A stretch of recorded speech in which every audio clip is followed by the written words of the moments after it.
A lot of this isn't going to make sense to you, and I'm sorry about that. I'm just going to start at the beginning, with the house.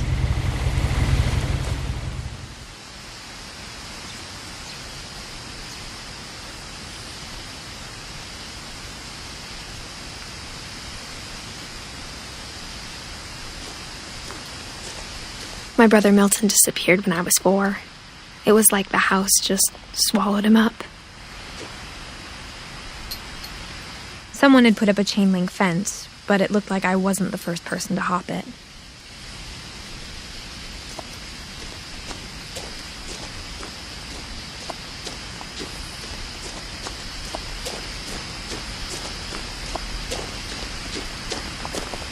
I lived here until I was 11, but I wasn't allowed inside half the rooms.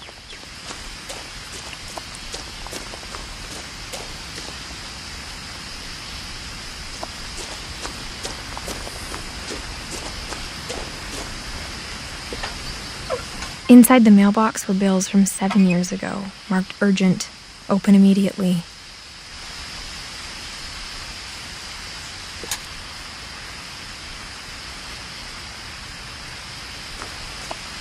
I hadn't been back since my brother Lewis's funeral.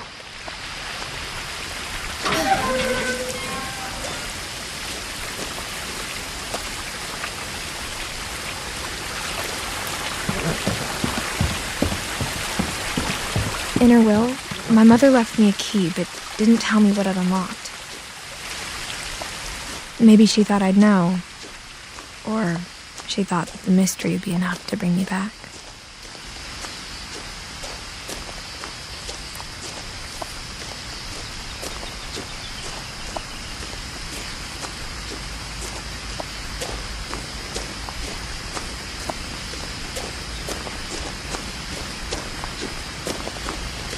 No one had driven this way in a long time, but I saw a few hoof prints.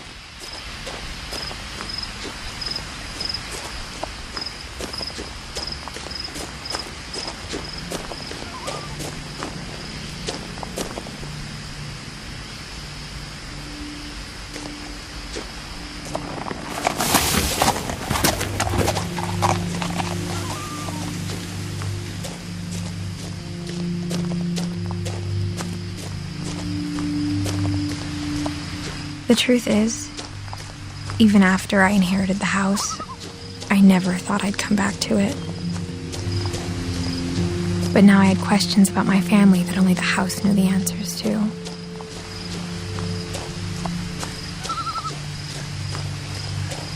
The house was exactly like I remembered it, the way I'd been dreaming about it.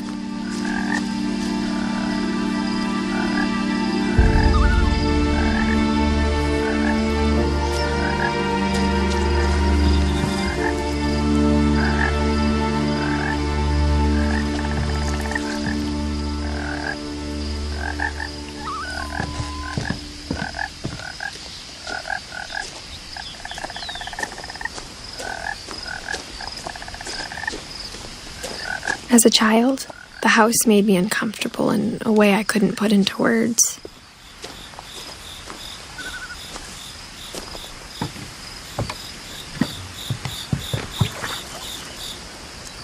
Now, as a 17-year-old, I knew exactly what those words were. I was afraid of the house.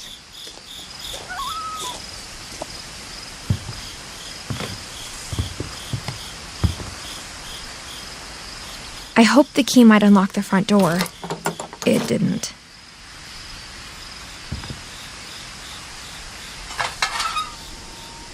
Looking in, I felt like the house itself had been waiting for me.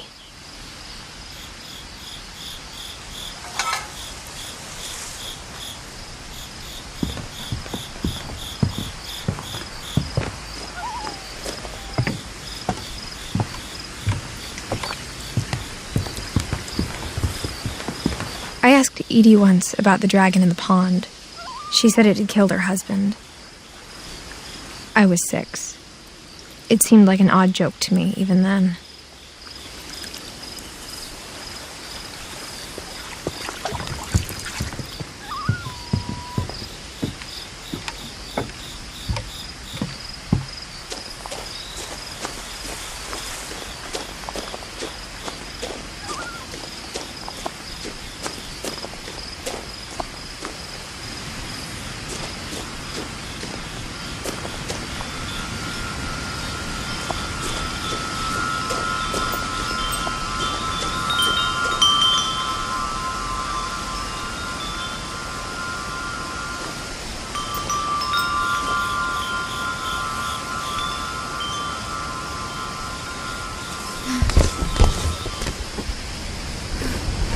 Crawling through the doggy door used to be a lot easier when I was 11.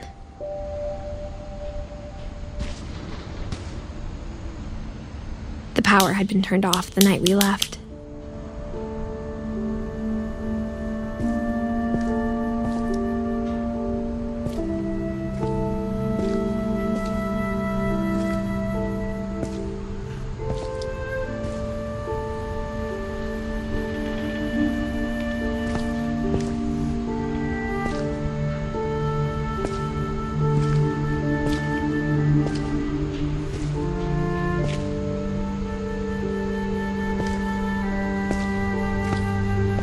For the first time in years, I felt like I was home.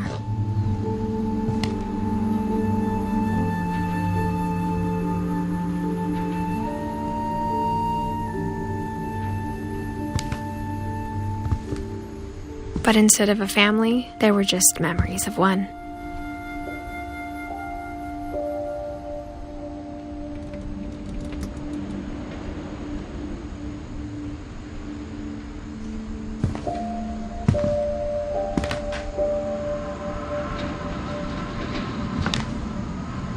Like how only one restaurant would deliver to our house, so we had Chinese a lot.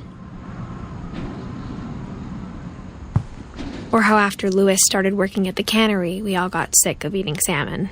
Except our cat, Molly.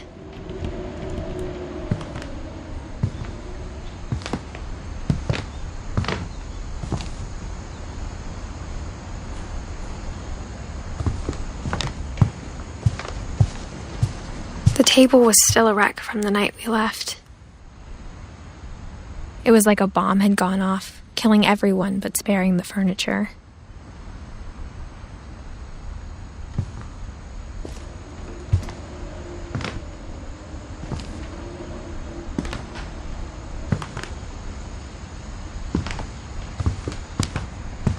My mom was the only one of us who could imagine Great-Grandma Edie living in a nursing home.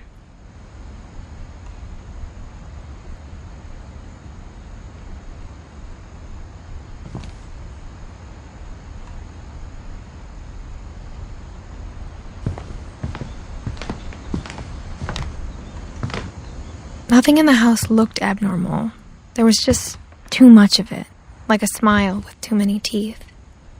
Even the fireplace had a story. Edie told me the bricks came from the original house, after it sank.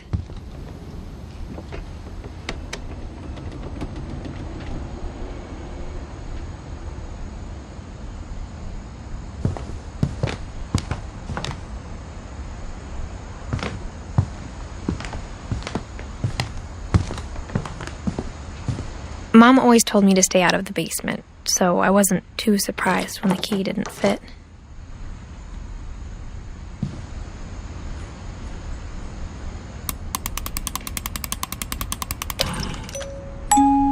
Great-Grandpa Sven built a music box for Barbara, along with the rest of the house.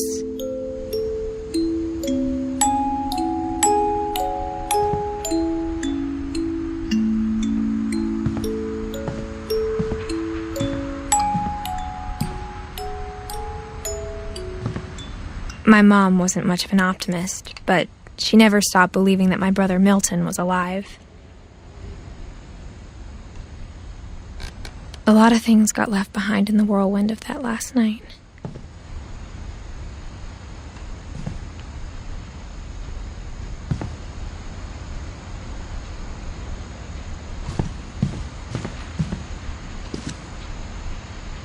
After Milton disappeared, Mom sealed up all the bedrooms. Then Edie retaliated and drilled peepholes.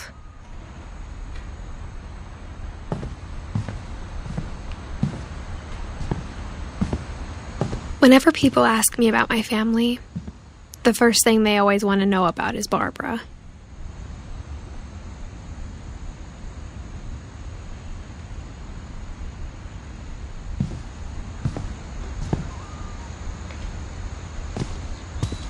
Mom must have locked the third-floor stairs on the night we left.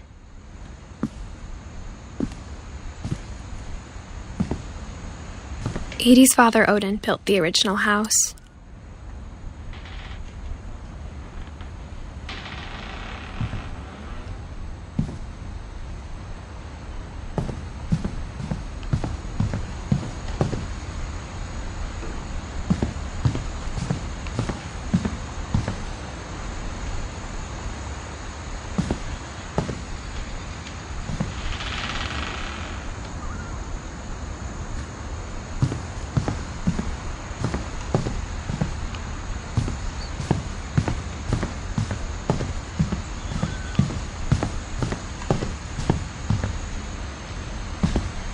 I spent a lot of time playing in Great Uncle Walter's room. I think my mom sometimes regretted not sealing it up.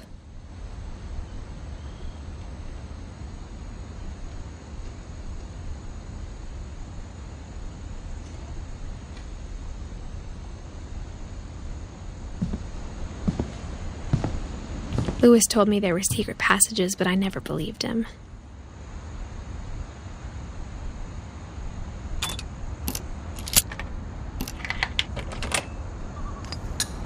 Turns out, my mom was really good at keeping secrets. Now it was time to find out what my mom had been afraid of.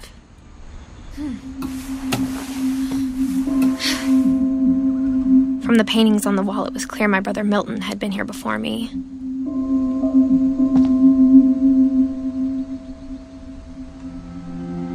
Reading this, maybe it sounds like I had a plan. But I had no idea what was behind that door.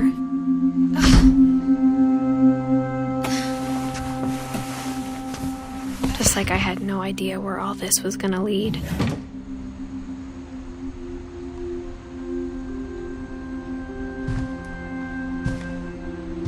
I grew up looking at Molly's room through the peephole. Being inside for the first time, I felt like I'd stepped behind a painting.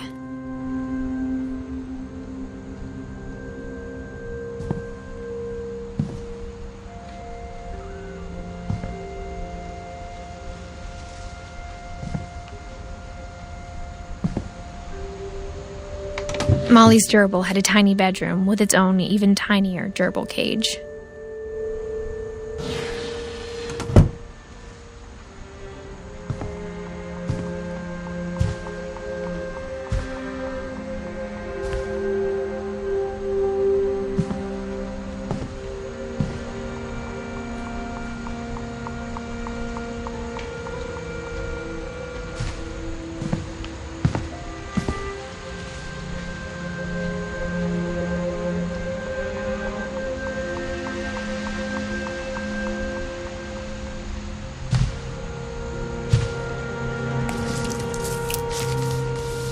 December 13th, 1947. Dear Diary, I'll be gone soon, but I wanted to tell somebody about what's gonna happen.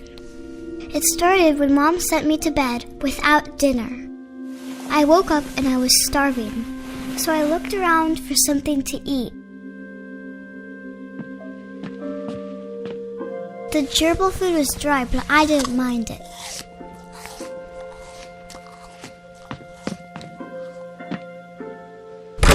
Mom, can I come out now? Sweetheart, it's late. Go to sleep. My Halloween candy was all gone.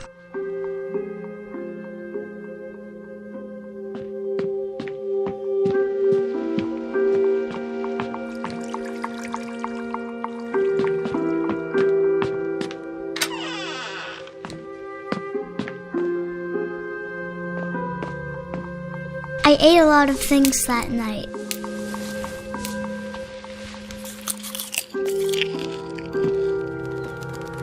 I kept eating and eating.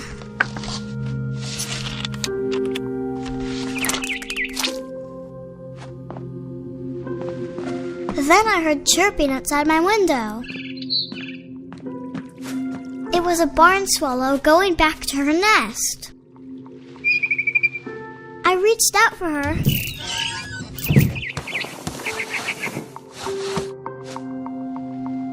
And suddenly, I was a cat.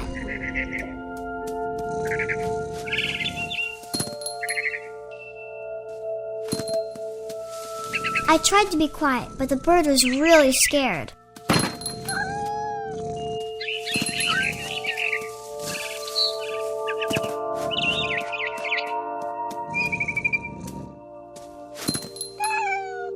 Mom and Dad didn't even look at me.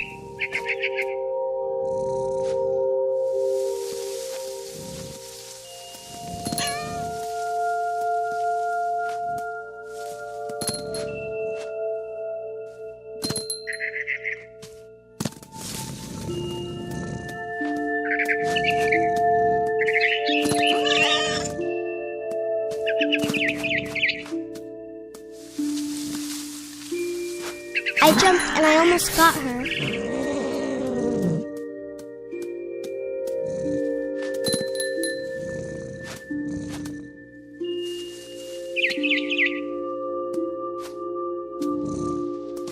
I could tell she was getting really tired. Now I was up in the big tree. I promised Dad I wouldn't climb it anymore. All I cared about was eating that mama bird.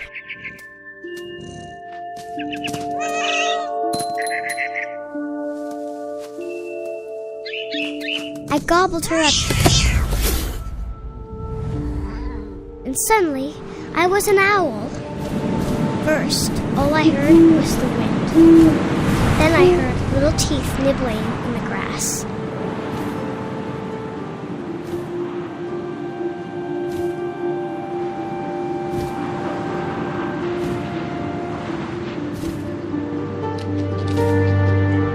Rabbits.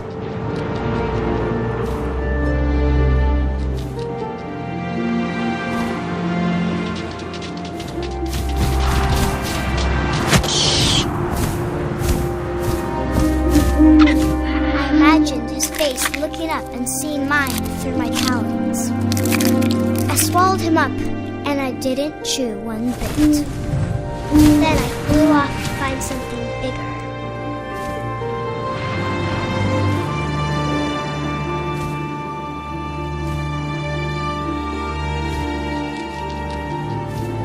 A mama rabbit.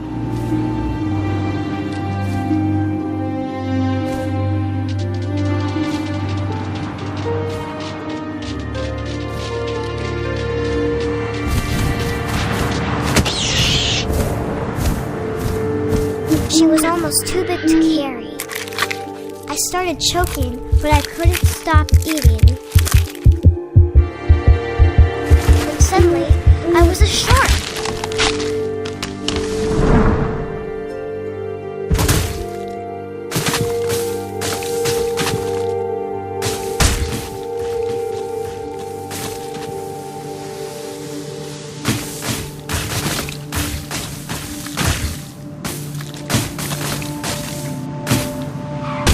I rolled off the cliff and into the ocean. Now, I was hungrier than ever.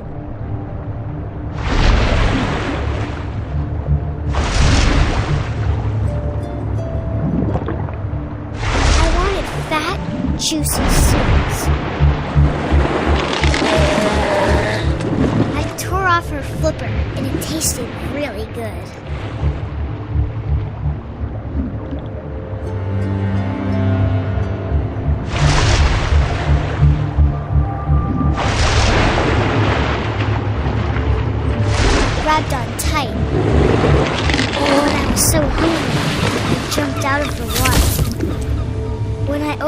eyes, everything had changed.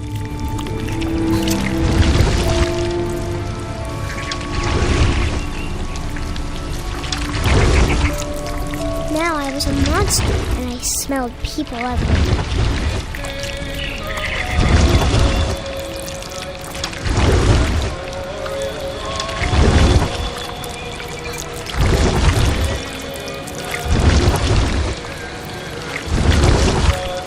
I was big, but I moved real quiet.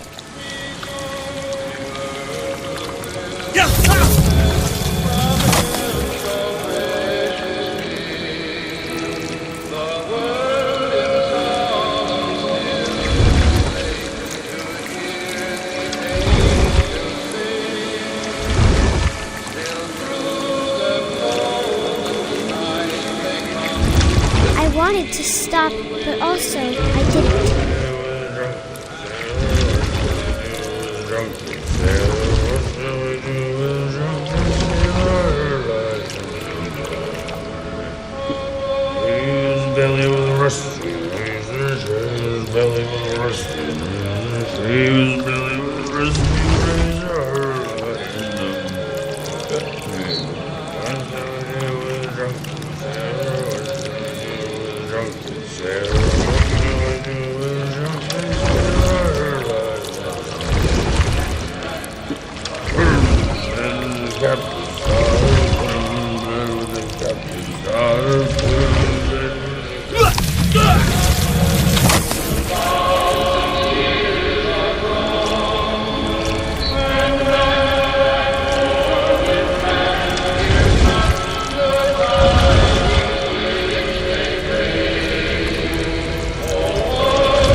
Passenger, I was still hungry. And across the water, I smelled something new. Something I had to have, so I swam towards it.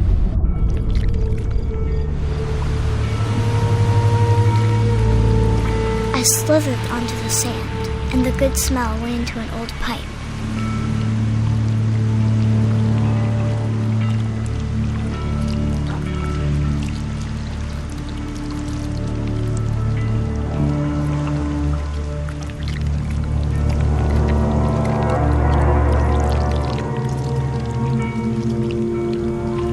I got closer and closer.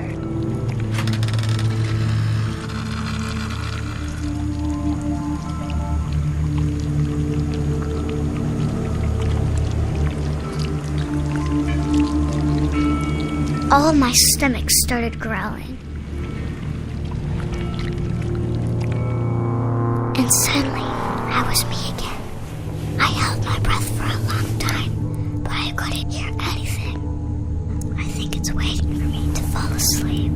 But it's not going to wait much longer. It needs to be, and we both know I will be delicious.